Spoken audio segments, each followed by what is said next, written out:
So if you know your LEGO well, you'll know that LEGO recently released a LEGO Stranger Things LEGO set. It wasn't its own theme, just its own set. And included in that set was Chief Hopper's police cruiser. It doesn't specify it as a Chevy Blazer. In the show, it is a Chevy Blazer. I've only seen the first episode of the show, so I hardly know anything about it. But the whole show, it takes place in, I believe it starts in 1983. So I really enjoy looking at all the cars and stuff because that's my thing when I watch old movies and TV shows like that. And anyway, so Chief Hopper has a Chevy Blazer. I don't know what year, just the mid-80s police truck.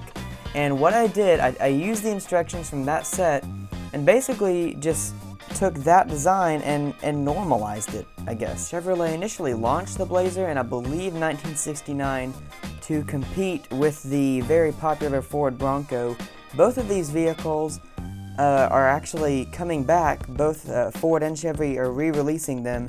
Ford has yet to re-release the Bronco. It's coming in 2022, and Chevrolet just re-released the Blazer, and it's this ugly crossover thing, and they've ruined it, just like they've ruined the Corvette by putting the engine in the middle of the car. First thing that I have changed on mine, this is probably also the most obvious thing, it is the roof. The original set had studs going across, not the entire roof, because these pieces right here on the edges were still 1x8s, but this center section right here, these 4 pieces, it was actually one piece. It was a 4x8 white plate, and so all the studs were showing.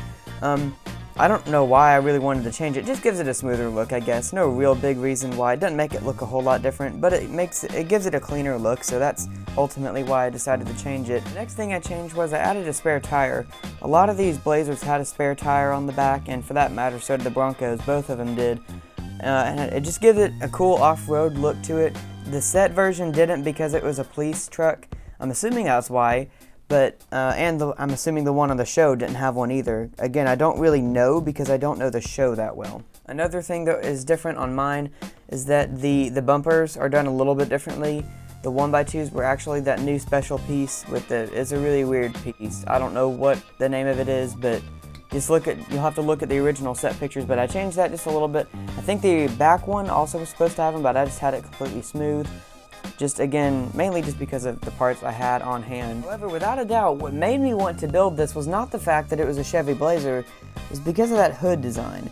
It is half a plate above this tile. They raised it half a plate. And again, I knew that was possible, but I really did not know how they did it.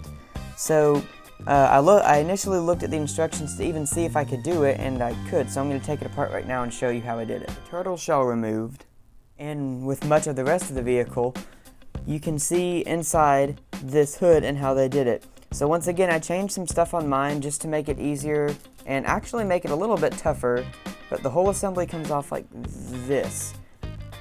It's kind of built as a wall, like this. You just build it straight up, and you put the pieces on the side, you put these on top, and you flip it, and there's your hood. Very simple technique, but pretty genius. I really like how they did it. It was very creative, it was good thinking by them, and this is not a super difficult thing to make. The parts are not that rare or uncommon. It was just well done. Simple, but well done. So that's really it for this video. As soon as I saw the original set images, I knew that I wanted to build it, and I'm very pleased with how it turned out. Of course, because it's an off-roader vehicle, I had to go out and take some of my own pictures of it. I'm pretty happy with how these turned out. I've really enjoyed photographing and taking pictures of all these LEGO things that I've built outside. Just adds a whole nother depth to them, I guess. Just adds more life to them. But that's really the video. Thank you all for watching. Please share, like, comment, subscribe, whatever. Do all that stuff, and I'll see you in the next video.